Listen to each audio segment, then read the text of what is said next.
Aleluia! Nesse mesmo espírito, eu convido você a estar estendendo a sua mão em direção à minha vida. Peça para que o Senhor fale com você através de mim nessa noite, amém? Senhor, meu Deus, meu Pai amado, nós estamos aqui, Pai, diante do Teu altar, diante da Tua amada igreja, Senhor Deus, para mais um culto, mais uma palavra. Que o Senhor possa estar falando, Senhor Deus, com cada um aqui através de mim, que eu possa ser somente um vaso nas Tuas mãos. Pai, que o Senhor possa estar abençoando esse momento e que nós, muito em breve, venhamos a colher os frutos dessa palavra de hoje. Assim nós oramos e certos da vitória, nós te agradecemos em nome de Jesus. Amém. Pode se assentar. Vamos abrir a palavra do Senhor no livro de 2 Reis, capítulo 4, versículo 8 até o 10.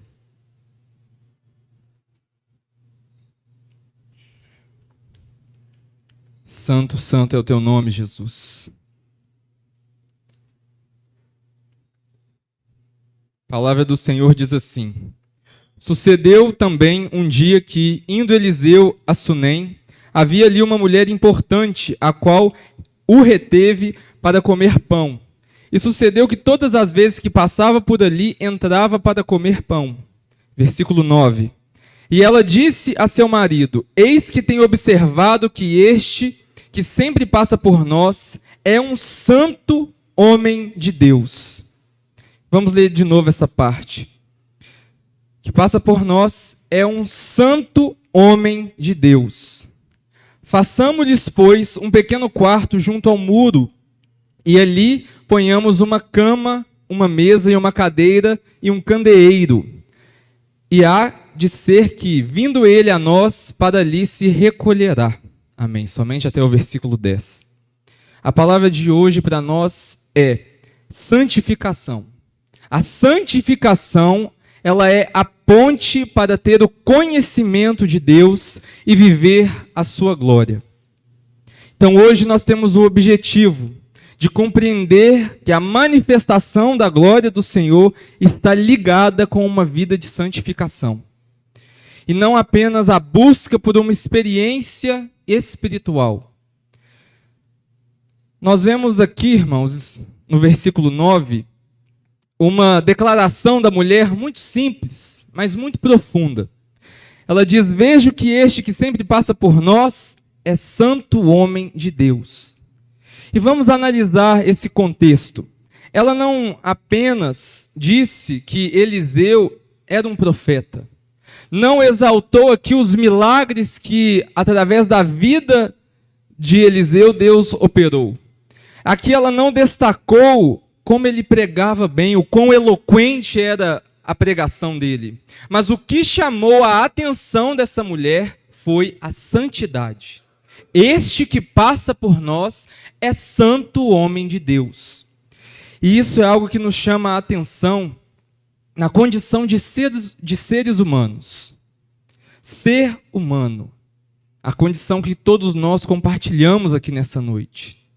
Mas qual de nós tem passado no mundo aí fora e tendo recebido esse tipo de reconhecimento?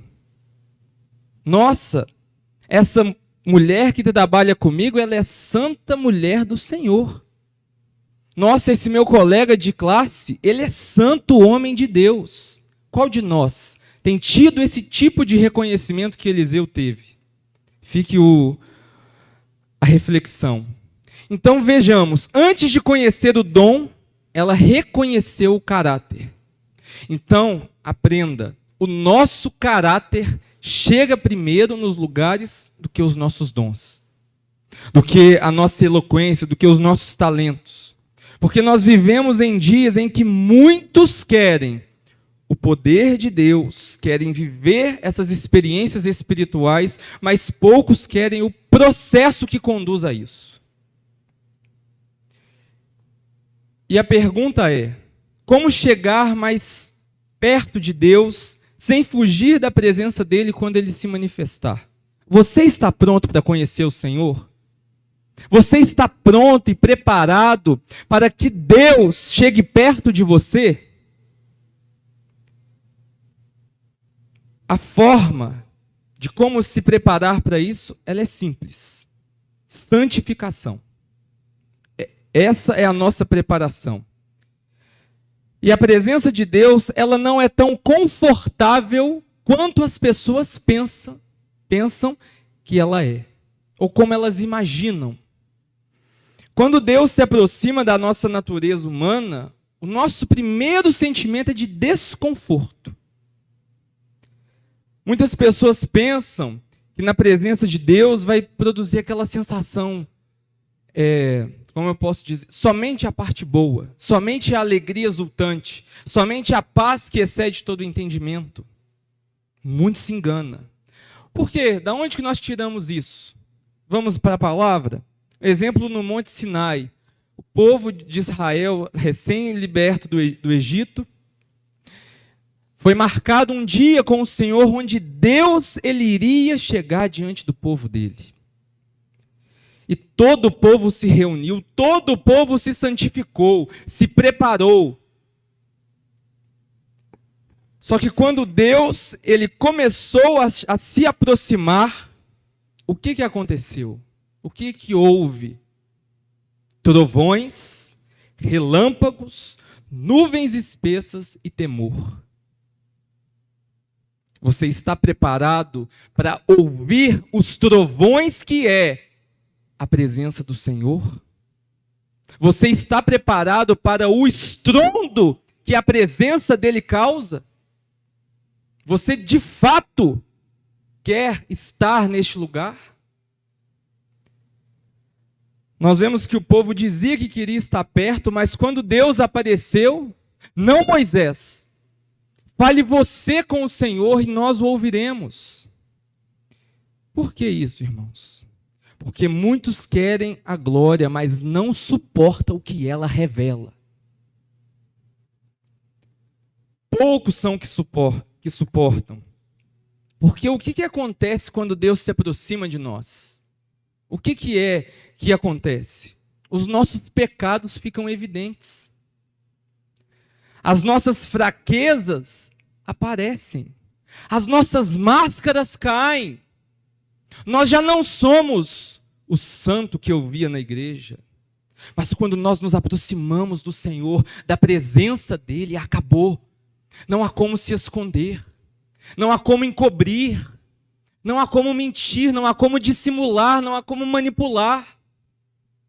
Nós somos atravessados por um olhar de fogo. E fogo consumidor. Porque nós não servimos a qualquer Deus.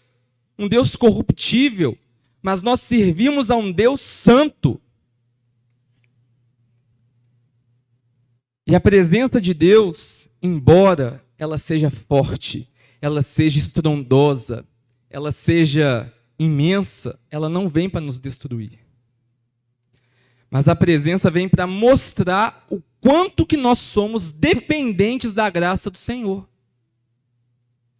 Então, quando você quiser se aproximar do Senhor e você começar a ouvir os trovões, a ver os relâmpagos, as nuvens espessas, saiba que este é o lugar certo. Você não vai se aproximar do Senhor e vai começar a tocar violinos. Não vai começar um coro angelical do lado. Isso é depois que você já atravessou, quando você já está na presença dEle. Mas para se aproximar, é medo, é temor, é as pernas bambeando. É você reconhecendo a sua condição de servo, de total dependência da graça dEle. E por isso que muitos não conseguem chegar na presença do Senhor. Aqui, o maior impedimento para se aproximar de Deus, no caso de Israel, foi uma vida sem santidade. Por quê? Israel se purificou para aquele dia, mas não tinha uma vida de santidade. E quando nós não temos uma vida de santidade, nos dá medo. Por quê? Porque eu estou preparado hoje, mas a minha vida inteira eu fiquei longe. E o peso das nossas ações nos culpam, nos dão medo, nos dão temor. Porque a presença do Senhor é local de santidade. A presença do Senhor é local de medo, de temor. para os que não estão andando de acordo com o que ele nos deixou. E a consequência marcada pelo pecado impediu o povo de avançar. Então a realidade espiritual é quem vive distante de Deus sente culpa, sente condenação, sente medo da aproximação. Por quê? Porque você se sente impuro, manchado, como se a sua roupa estivesse suja, ou como se você estivesse sem roupa. Mas quem vive na santidade continua sentindo o temor, continua sentindo a reverência, mas sente o incessante desejo de se aproximar. E é isso que cada um de nós tem que sentir. Há uma diferença enorme entre os que estão distantes e os que vivem na santidade. E o processo para entrar na nuvem chama-se santificação. A figura aqui do monte, que tem até uma canção do Morada, que fala: quanto mais perto do monte, mais perto da tua face, mais perto da morte. Porque quanto mais perto você chega, mais confrontado você é. Por isso que muitos desistem no caminho. A pessoa prefere não saber do que vai acontecer com ela, do que ela saber. Porque ela não decidiu ainda que vai viver daquela maneira, que vai viver daquela forma. Querem a experiência, mas não querem o processo. E o processo é um só. O processo tem nome, que é a santificação, sem a qual ninguém verá o Senhor. Ninguém verá o Senhor. Isso nos confronta porque não existe atalho, não existe jeitinho, não existe substituto, não existe outra ponte. Quer chegar perto do Senhor, santifique, porque senão é impossível. Senão você vai ser consumido pelas suas ações, pelos seus pecados, pelos seus defeitos. Nós temos que nos questionar. E agora eu vou perguntar para a igreja, eu quero que você levante a sua mão. Quantos merecem ir para o inferno? Não, só eu? Só eu que mereço ir para o inferno? Calma, eu vou te explicar. Não é? Não, como assim eu mereço ir para o inferno? Pois é, uma triste verdade que eu tenho para te dizer. Todos nós merecemos ir para o inferno. Em pouquíssimos lugares você vai ouvir uma pregação como essa. Uma pregação que te confronta e que fala a verdade. Um pregador que está dizendo que merece ir para o inferno, isso é raríssimo. Mas isso é a verdade que vai salvar a sua vida. Sabe por quê, irmãos? O fundamento do evangelho da salvação, para nós nos achegarmos diante de Deus, é nós entendermos isso. Eu sou merecedor de ir para o inferno. E nós temos que falar em voz alta isso.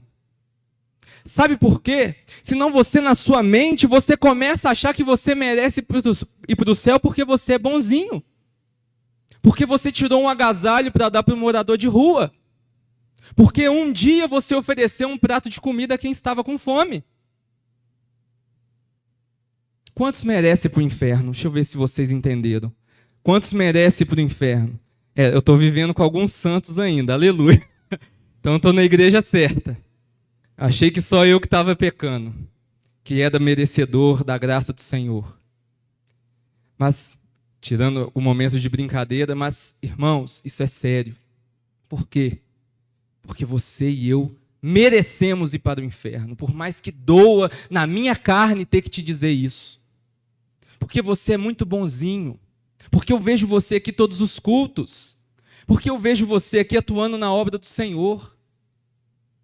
Mas isso não te salva. O único e exclusivo motivo de se você chegar no céu é porque a graça do Senhor te salvou. E nada mais. Nenhuma outra atitude sua, a não ser a graça abundante do Senhor, porque onde o nosso pecado ele abundou, a graça ela superabundou, e nós ganhamos a salvação através de Cristo Jesus e do seu sacrifício na cruz. Não pense nem por um minuto que você merece para o céu porque você é bonzinho, porque você não merece. Nós merecemos o inferno. Mas pela graça do Senhor, pelo sangue e pelo sacrifício de Cristo naquela cruz, nós vamos chegar no céu. Amém? E a santificação, ela não é para produzir algo novo.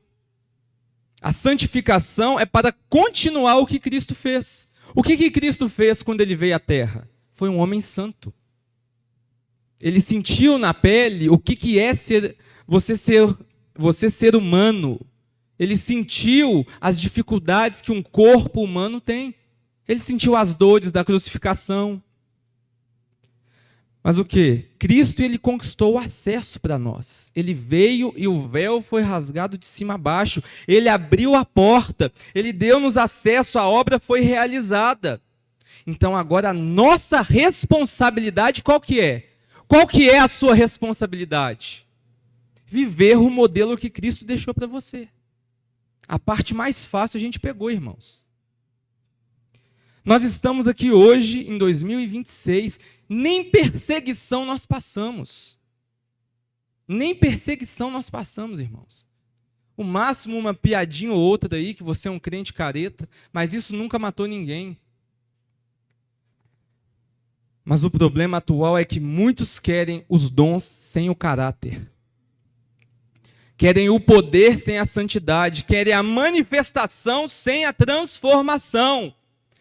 Mas Deus nunca separou essas coisas. O caráter sempre vai vir primeiro e vai sustentar o que o dom manifesta. Um exemplo, em uma situação hipotética. Vamos imaginar que eu sou casado.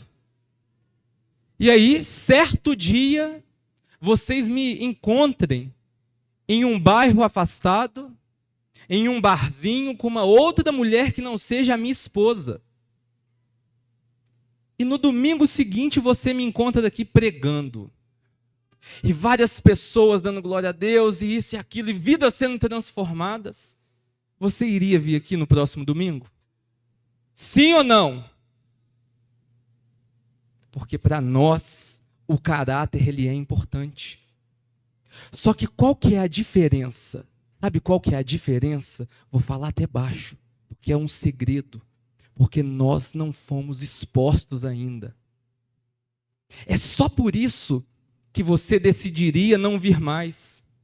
Porque nós exigimos de quem está aqui um padrão quase que inalcançável de santidade e perfeição.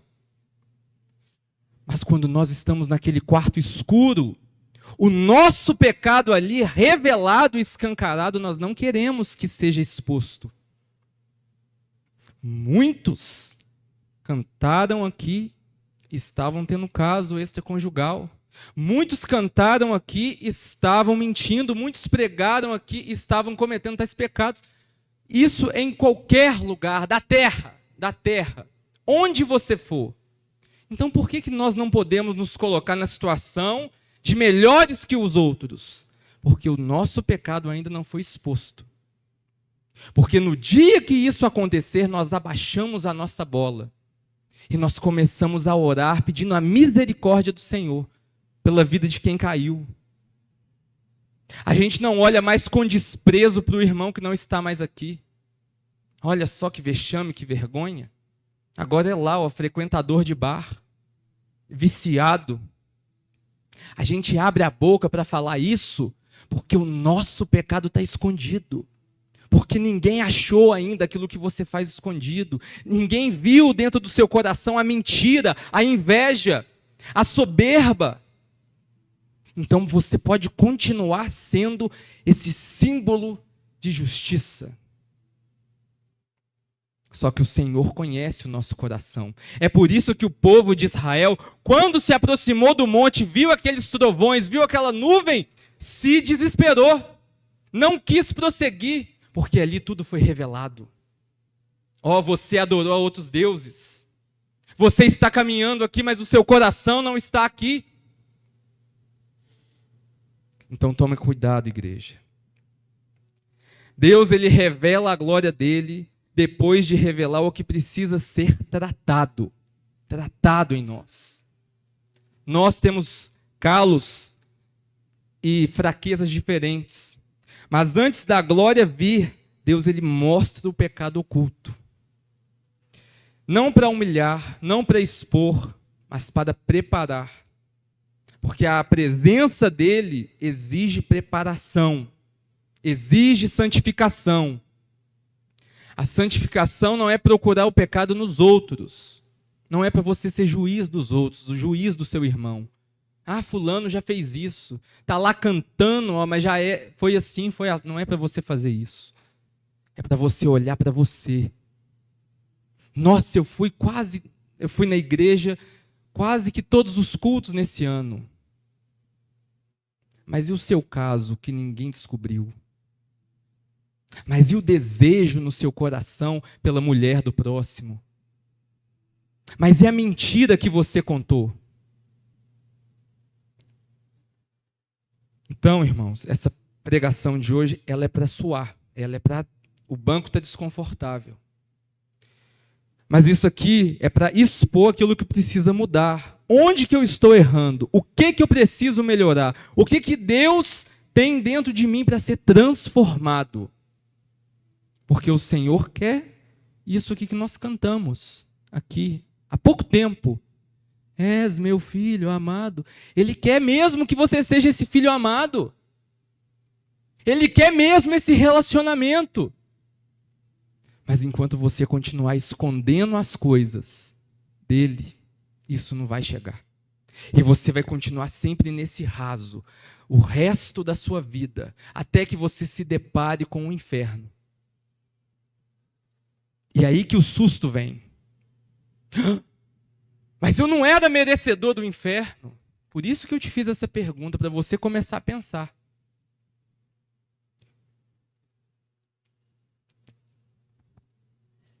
A estabilidade que o mundo procura está em Cristo. O ser humano, por sua natureza e por sua essência, sempre vai buscar estabilidade.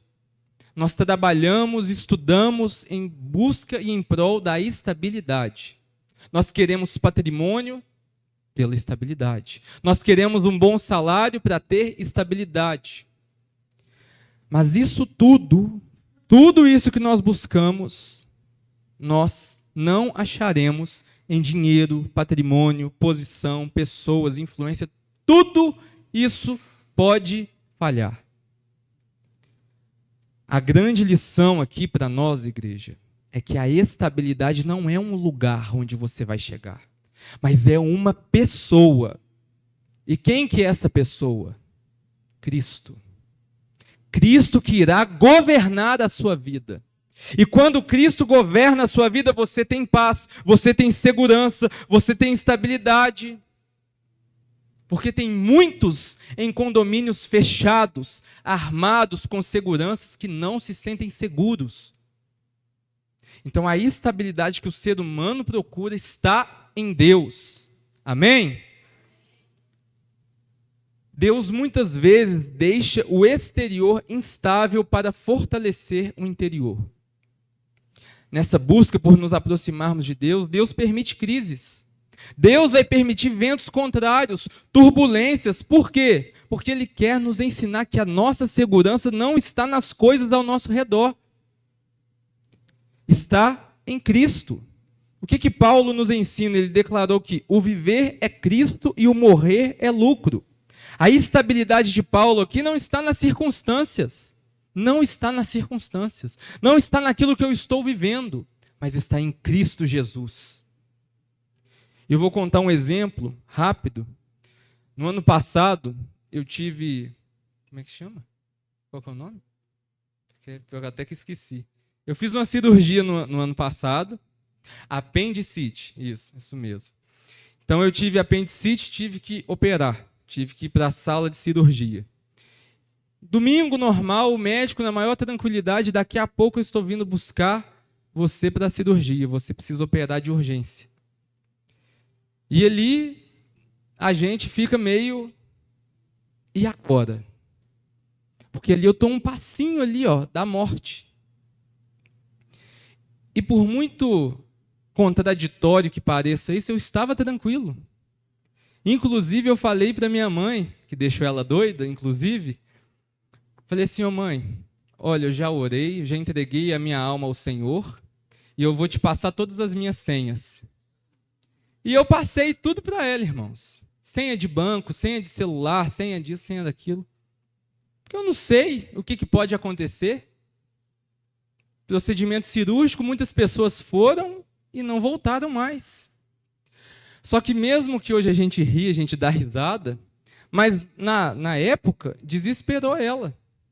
E eu, Senhor, fechei os olhos, falei, Senhor, eu te entrego a minha alma. Faça o que o Senhor tiver de fazer. E fui, e deitei. Dormi, e estou aqui hoje. Mas esse nível, irmãos, isso foi algo peculiar que aconteceu na minha vida, mas só para ilustrar para você o que é você estar próximo do Senhor. Nem algo que há um risco cirúrgico, há um risco de vida, você se desespera.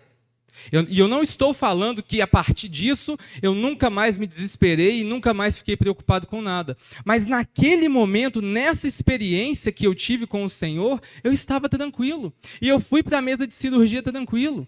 Inclusive lá no meu, como que chama quando as enfermeiras fazem a conclusão? Que sobe? Isso, no prontuário. Falou assim, paciente muito falante. Então eu saí já falando, já evangelizando, e eu catei a mão da enfermeira e falei, você vai lá na igreja? Ela falou, vou, mas eu falei assim, mas você não pegou o endereço? Como que você vai na igreja? Então eu já saí evangelizando, já saí falando de Cristo, e a minha mãe estava lá e ela não deixa eu mentir. Então, irmãos, é isso, esse sentimento que eu podia experimentar em uma fase da minha vida difícil, mas que eu posso vivê-lo e você também todos os dias. Então está vindo o problema, está vindo a situação difícil, Senhor, eu te entrego a minha alma. Faça aquilo que o Senhor quiser fazer, porque o que o Senhor tem para mim é muito melhor do que eu imagino. Amém? Então a igreja possui uma única resposta para o mundo que está cheio dessas perguntas. Qual que é a resposta? Qual que é a resposta para a dor, para o medo, para a ansiedade, para a depressão, para o vazio e para a eternidade? Jesus. Essa é a nossa resposta para o mundo. Cristo, ele continua sendo a resposta para todas as perguntas da humanidade. Para tudo. Qual que é o sentido da vida? Jesus. Por que eu estou aqui? Jesus. Por que eu nasci? Jesus. Se você está sem propósito, acabou a sua busca hoje. É Jesus. Ele é o propósito da sua vida. Ah, não sei o que eu vou fazer. Sirva a Jesus. Jesus, ele não nos chamou apenas para ter, mas para ser. Aqui, igreja, é algo que Jesus diz, vós sois o sal da terra. Ele não disse para nós encontrarmos o sal, para buscarmos o sal, nem disse onde teria o sal, mas ele disse, vós sois.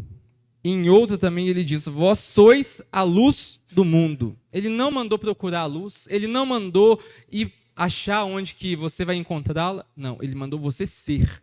E isso é diferente de você ter, de você ser. O evangelho não é algo para você receber, mas é algo para você ser cristão. Ser servo, discípulo do Senhor. A ponte entre ter e ser chama-se santificação. A santificação é a ponte, é o caminho, ela é a travessia. Sem a santificação, coloca o versículo. Aí já está aí. Pode colocar aí. Vamos ler todos juntos? Segui a paz com todos e a santificação, sem a qual ninguém verá o Senhor. Então não sou eu que estou falando. É a palavra do Senhor. Então não é para o bonzinho, não é para o rico, não é para o pobre, não é para a pessoa boa, não é para a pessoa ruim. É ninguém. É excludente para todos. Sem a qual ninguém verá o Senhor. Não é cargo, não é tempo de igreja, não é dons, não é pregar, não é salvar. Não é isso. É santificação. E indo para os últimos pontos da mensagem, os anjos nos ensinam como que Deus ele deve ser tratado. Em Isaías 6 vai estar falando um pouco sobre os serafins que adoram o Senhor. Lá vai dizer que ele tem 6 asas. 2 cobrem o rosto, 2 cobrem os pés e 2 voam. O que isso significa para nós? Anjo tem pecado, sim ou não? Vamos, irmão, fala. Anjo tem pecado, sim ou não? Não. Correto. Anjo sem pecado, olha só isso. Anjo que não peca, que não tem essa nossa natureza. Ele, quando está diante do Senhor, ele tem 2 asas para cobrir o rosto. O que isso significa? Reverência por quem Deus é. Ou seja, na presença do Senhor é necessária a reverência.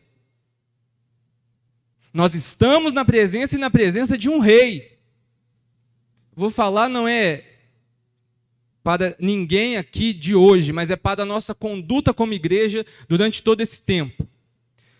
Na presença do Senhor exige-se reverência. Muitos mexem no telefone, muitos conversam, muitos vão ao banheiro, vão tomar água, vão isso, vão fazer aquilo. Reverência diante da presença do Senhor. Porque nós não estamos diante de qualquer pessoa.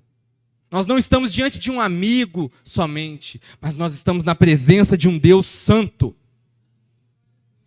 E a segunda par de asas cobrem os pés. Respeito ao ambiente onde a glória se manifesta. Tem que ser respeitado onde o Senhor se manifesta. Muitos abandonaram o respeito e a reverência com o Senhor. Então há tempo de mudança. E o último par de asas que voam representa a liberdade. Mesmo que aqui você tenha que ter respeito e reverência, você tem liberdade. Como você teve a liberdade de adorá-lo aqui, cantando que até que ele venha eu não vou parar, e uma coisa eu vou pedir, nós temos a liberdade. Você tem liberdade de dar um glória a Deus. Nossa, vou repetir. Você tem a liberdade de dar um glória a Deus. Amém. De aplaudir o Senhor. Santo, santo é o teu nome, Jesus. Mesmo diante disso, você tem a liberdade. Aqui, claro que eu estou induzindo você a falar. Mas você pode fazer isso de forma espontânea. E por que não? Ai, porque eu não estou sentindo nada. Preste atenção. Culto é um devocional. O que isso significa? Eu faço mesmo sem estar sentindo. Eu dou glória a Deus mesmo sem estar concordando. Eu dou glória a Deus mesmo quando eu estou sendo confrontado. Então é devocional. Seres sem pecados tratam Deus com tamanha reverência. Quanto mais nós, lotados, chafurdados no pecado. Então lembre-se disso quando você for se aproximar do Senhor. E para encerrarmos, a mulher sunamita olhou para Eliseu e declarou: este é santo homem de Deus. O testemunho de Eliseu aqui não era sobre poder, não era sobre talento, não era sobre ministério, não era sobre milagres, era sobre santidade.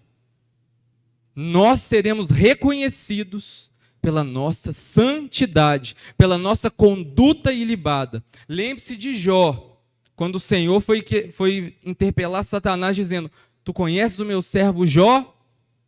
Homem reto, justo, que se desvia do mal. Então lembre-se disso, nós somos conhecidos pelo nosso caráter.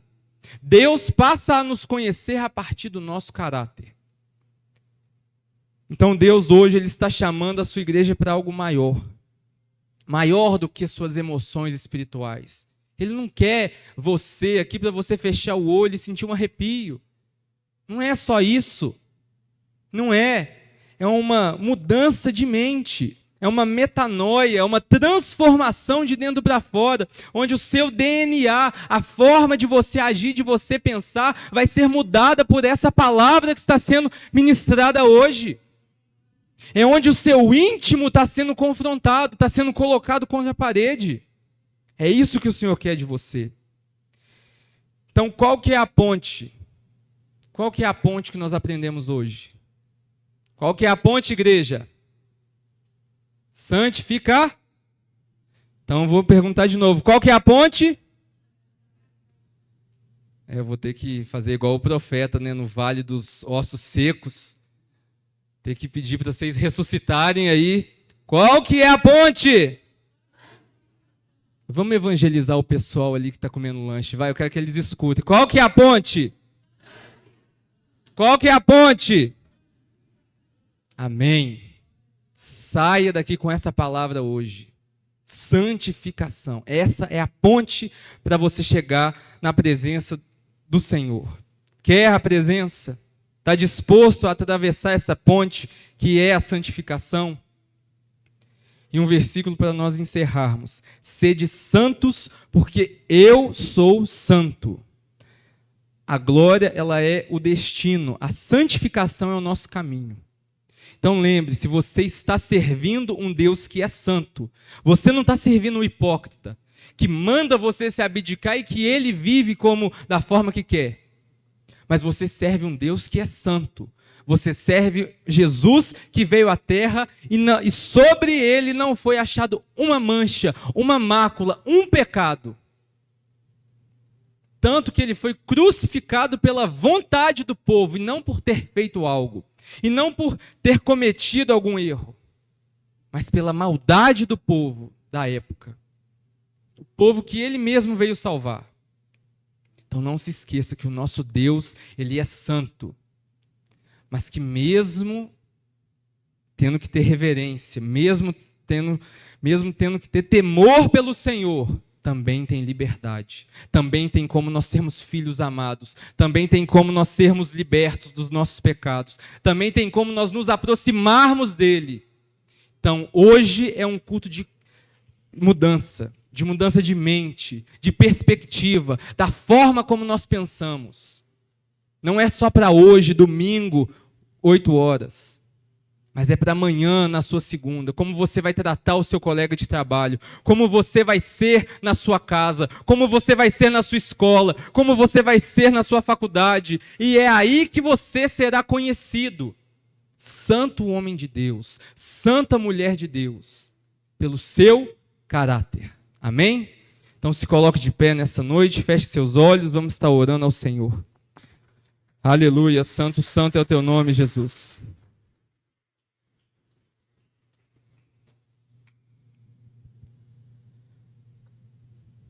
Pode começar a orar, igreja.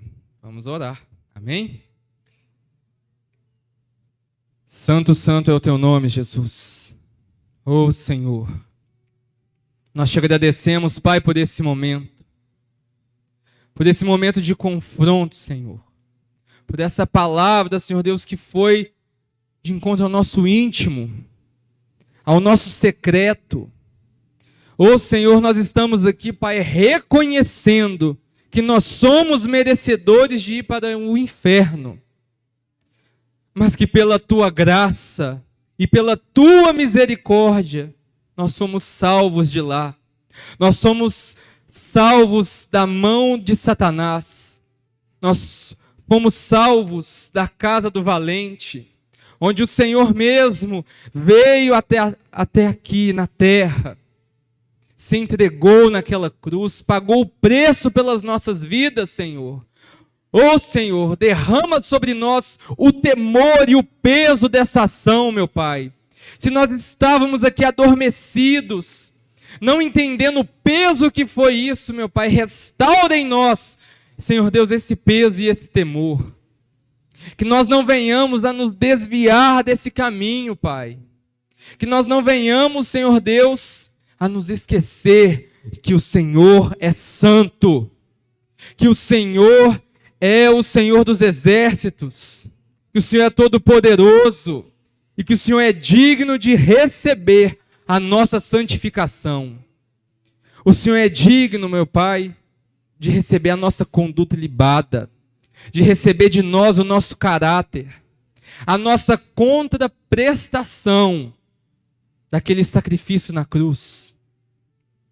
Que nós não venhamos a nos ensoberbecer, meu Pai, por tempo de igreja, por boas ações, por talentos, por dons, mas que nós venhamos a reconhecer todos os dias que somos dependentes e carecedores da Tua graça e da Tua misericórdia, Jesus. Que nós, por nós mesmos, nós não conseguimos ser salvos. Que nós, pela força das nossas mãos, nós não conseguimos obter a salvação. Mas que é pela Tua graça, que é pelo Teu sacrifício naquela cruz, que hoje nós podemos dizer que eu sou livre em Cristo Jesus. E que a partir de hoje nós vamos fazer um compromisso com o Senhor, de sermos os melhores que nós pudermos. Nós fazemos hoje um compromisso de mudar de rota e de priorizar o nosso caráter em Ti. Que o Senhor possa nos ajudar nessa caminhada, Senhor, a trazer para cada um de nós a ponte que é a santificação. Como diz a Tua palavra, sem a qual ninguém verá o Senhor. Nos encha, Pai, com esse temor, com esse medo, Pai, de perder aquilo que é mais precioso para cada um de nós, que é a nossa salvação. Que nós não venhamos a nos esquecer do quão precioso é nós sermos salvos pelo Senhor. Oh, Senhor, assim nós oramos e certos da vitória nós te agradecemos em nome de Jesus. Amém. Aplauda ao Senhor. Santo, santo é o Teu nome.